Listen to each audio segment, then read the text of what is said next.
Sebelum lanjut, tolong dibantu dengan subscribe. Legenda Sang Monster. Chapter 9, Air yang Aneh. Saat matahari pagi bersinar, kekuatan Ling Tian telah pulih kembali. Dia pun berbalik ke arah Lin Yue yang juga sudah bangun. Mereka saling menatap sejenak, kemudian Ling Tian berkata, "Kamu terlihat bertambah cantik."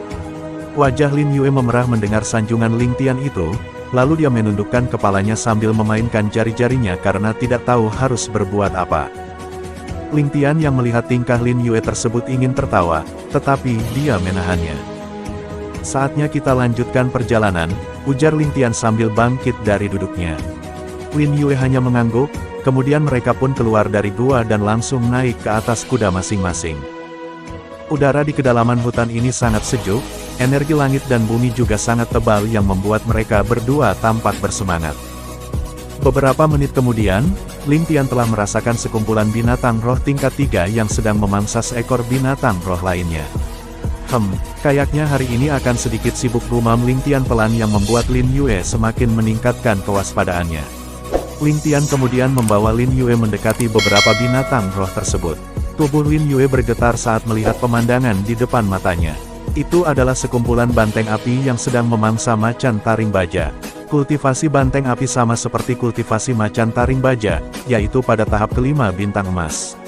Tetapi karena banteng api menang dalam jumlah, akhirnya macan taring baja pun dimangsa oleh mereka. Ling Tian yang melihat inti macan taring baja akan diambil oleh para banteng tersebut, langsung menghilang dari atas kudanya lalu bergerak dengan kecepatan tinggi dan merebut inti macan itu. Para banteng tersebut langsung marah dan mengelilingi Ling Tian, jumlah mereka semuanya ada 8 ekor. Sambil mendengus marah, mereka langsung menyerang Ling Tian dengan ganas. Karena melihat semua banteng itu menyerangnya bersamaan, Ling Tian pun mengerahkan sekitar 70% dari kekuatannya untuk menghadapi mereka. Pertarungan mereka tampak sengit, beberapa banteng itu terlempar jauh akibat terkena pukulan Ling Tian. Karena merasa sulit untuk mengalahkan Ling Tian, beberapa dari banteng tersebut beralih menyerang Lin Yue. Lin Yue yang melihat bahwa dia akan segera diserang oleh 3 banteng api, langsung berinisiatif melompat sekitar 10 meter ke udara. Serangan para banteng itu pun mengenai kuda mereka dan langsung meledakkan tubuh kuda tersebut. Ling Tian seketika menggunakan kecepatan penuhnya dan langsung menangkap tubuh Lin Yue yang masih berada di udara. Setelah mendarat di tanah, Ling Tian pun menurunkan Lin Yue dari pelukannya kemudian berkata kepada para banteng tersebut, "Karena kalian menyerang seseorang yang lebih lemah dari kalian, berarti sudah saatnya untuk mengakhiri pertarungan kita." Setelah mengatakan hal itu, Ling Tian kemudian menggunakan kekuatan penuhnya dan menghilang dalam sekejap dari pandangan Lin Yue. Hanya dalam waktu beberapa detik saja semua kepala para banteng api tersebut meledak. Lin Yue yang menyaksikan semua kejadian itu sangat terkejut. Walaupun dia tidak melihat apa yang dilakukan oleh Ling Tian karena gerakannya sangat cepat, namun Lin Yue bisa berasumsi bahwa sedari tadi Ling Tian hanya bermain-main saja dengan para banteng api. Setelah memisahkan semua inti milik para banteng tersebut, Ling Tian pun memasukkan semua tubuh mereka ke dalam cincin ruangnya. Dia juga melihat ke arah tubuh macan taring baja yang tinggal tulang. Dengan perasaan sedikit menyesal, Ling Tian hanya menggelengkan kepalanya karena tak bisa mendapatkan tubuh macan itu. Kemudian ia menghampiri Lin Yue dan berkata sambil tersenyum, "Sepertinya kita hanya bisa melanjutkan perjalanan dengan berjalan kaki." Lin Yue pun mengangguk pelan sambil berucap, "Terima kasih. Jangan ada kata terima kasih jika kamu menganggapku sebagai seorang temanmu. Karena hal itu akan membuat jarak dalam hubungan pertemanan kita menjadi sangat jauh dan aku akan merasa seperti orang lain di matamu." Lin Yue yang mendengar ucapan Ling Tian tersebut, menjadi sedikit merasa bersalah. "Baiklah, mari kita lanjutkan perjalanan kita," lanjut Ling Tian lagi.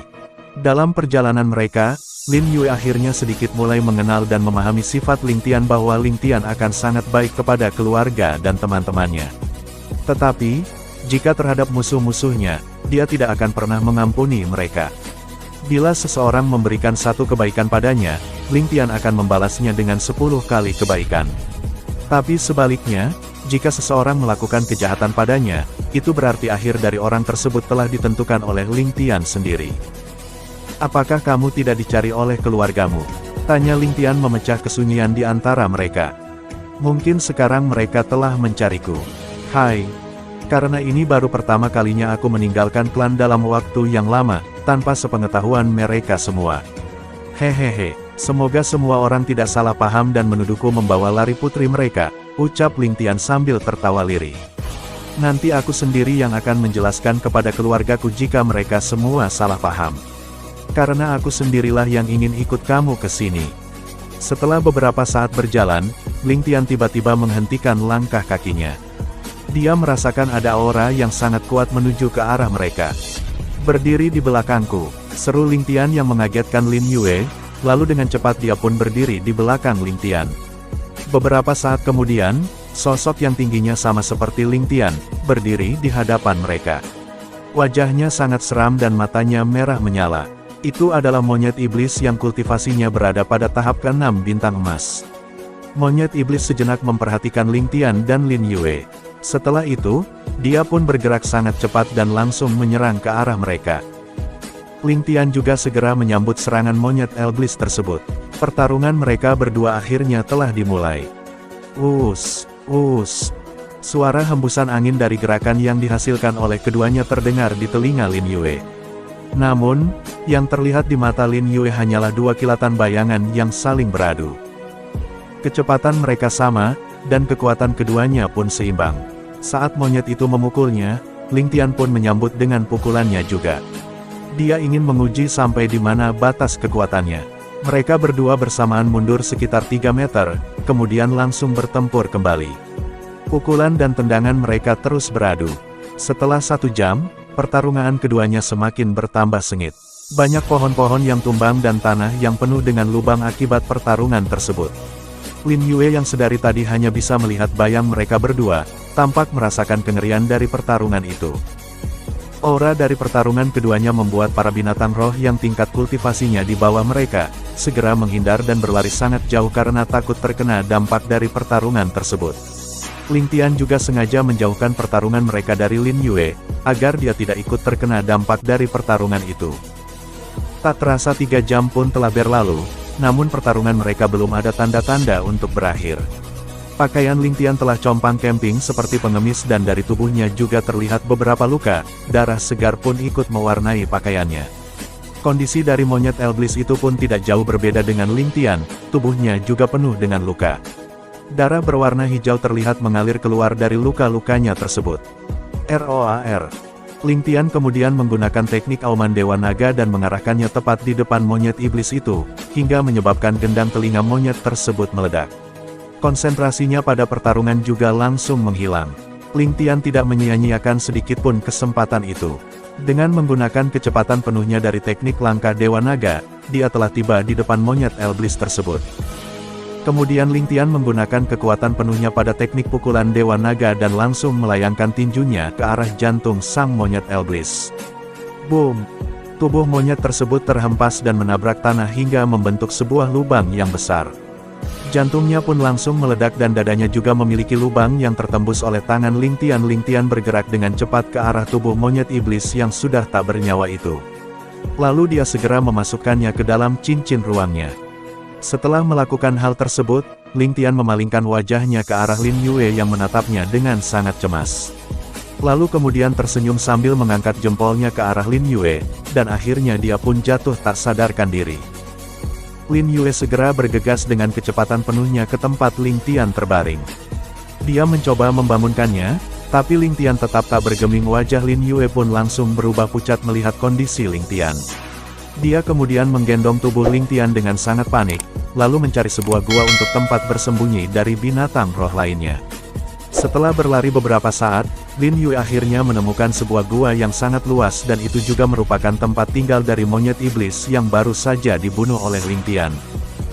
Di dalam gua, dia menemukan batu besar berbentuk kotak yang mungkin tempat tidur dari monyet tersebut. Lin Yue segera membaringkan tubuh Ling Tian di atas batu itu. Selanjutnya, dia pun memeriksa keadaan Ling Tian yang masih tak sadarkan diri. Jantung Ling Tian berdetak sangat lemah, dan seluruh tubuhnya penuh darah. Lin Yue segera mengambil pil penyembuh dan memasukkannya pada mulut Ling Tian. Kemudian ia membantu untuk mencairkan pil tersebut dengan menggunakan energinya agar cepat menyebar ke dalam tubuh Ling Tian. Namun, Pil penyembuh itu tidak memiliki fungsi dan khasiat yang berarti terhadap tubuh Ling Tian. Lin Yue semakin khawatir dan bingung sebab tak tahu harus berbuat apa lagi.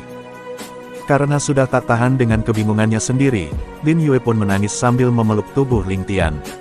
Air matanya jatuh dan membasahi wajah Ling Tian yang tampak pucat. Di alam bawah sadarnya, Ling Tian merasakan air yang asin memasuki mulutnya. Air aneh apa ini? Mengapa rasanya sedikit asin?